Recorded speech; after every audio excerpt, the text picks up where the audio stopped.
So let's talk about connection. What does it really mean to be connected to someone? Is it just about knowing people, or is there something deeper at play? We're all wired for connection, but honestly, sometimes it feels a bit complicated, doesn't it?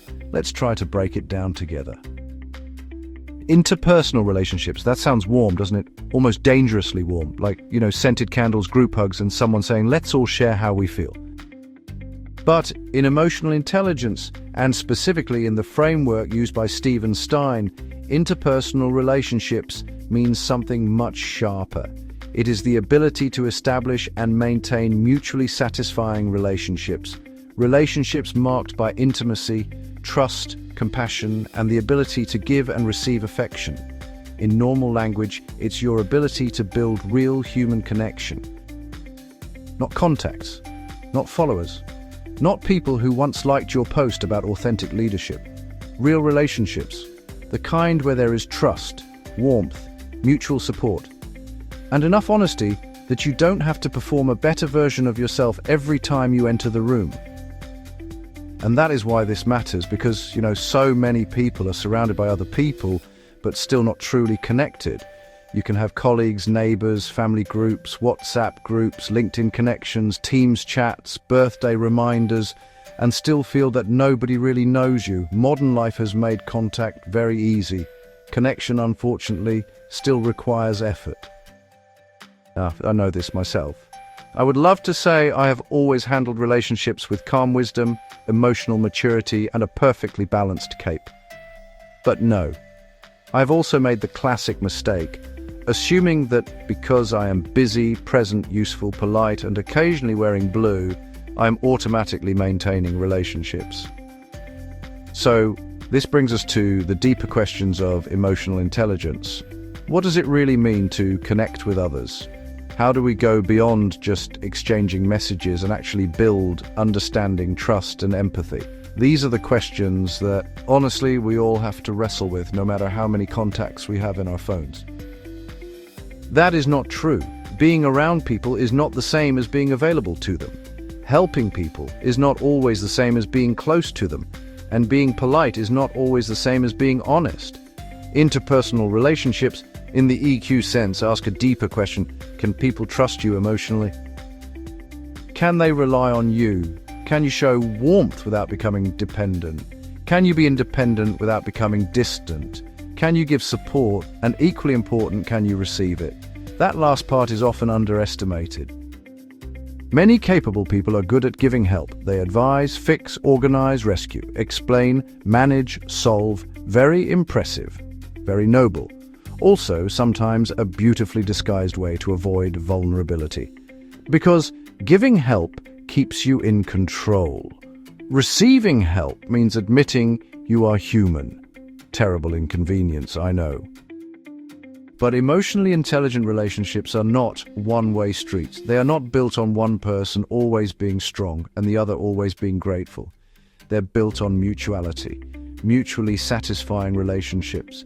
That phrase is important, It means the relationship works for both sides.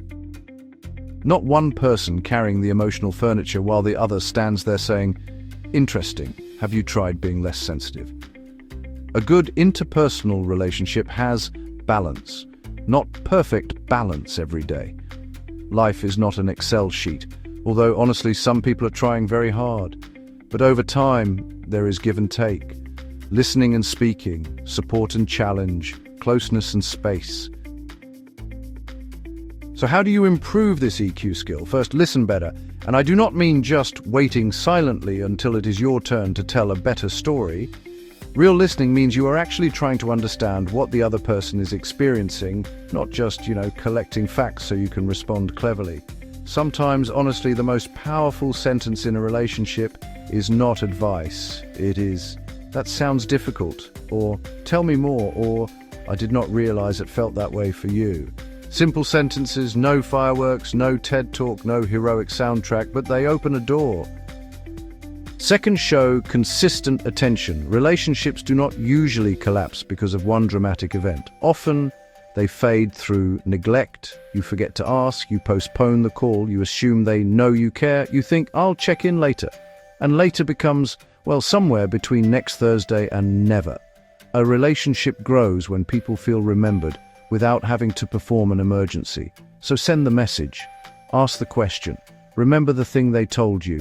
Follow up, not as a strategy, as a human being.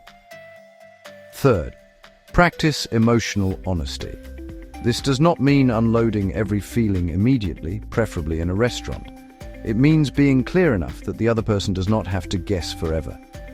I was hurt by that. I miss our conversations. I need some space. I appreciate you. I'm worried about you. Many relationships suffer because people communicate everything except what matters. They discuss logistics, weather, work, parking, children, deadlines, and, the exact location of the charger. But underneath, something important remains unsaid. Interpersonal maturity is the courage to say the human thing. Fourth, repair quickly. Every relationship will have friction. Even good people misunderstand each other. Even emotionally intelligent people say stupid things. I personally try to limit this to once per hour, but, standards differ. The question is not whether there is conflict, the question is whether you can repair. Can you say, I handled that badly? Can you apologize without adding a legal defense document? Can you hear feedback without immediately becoming your own lawyer? Repair builds trust, not perfection. Repair, because trust does not mean nothing ever goes wrong. Trust means that when something goes wrong, both people care enough to come back and deal with it. Fifth, make room for the other person to be real, not useful, not impressive, not always cheerful. Real. Good relationships are places where people do not have to constantly audition for acceptance. They can be tired, confused, uncertain, quiet, even slightly boring, and still belong. That is rare, and honestly, it is powerful. All right, so as we wrap things up, let's take a moment to remember what really matters here. In the end, interpersonal relationships in EQ is not about becoming everyone's best friend. Please don't. That sounds exhausting and, frankly, suspicious. It is about building relationships that are warm, trustworthy, mutual, and real. It's about moving from contact to connection, from performance to presence, from I know many people to there are people I can trust, and who can trust me. And that may be one of the most practical forms of intelligence there is.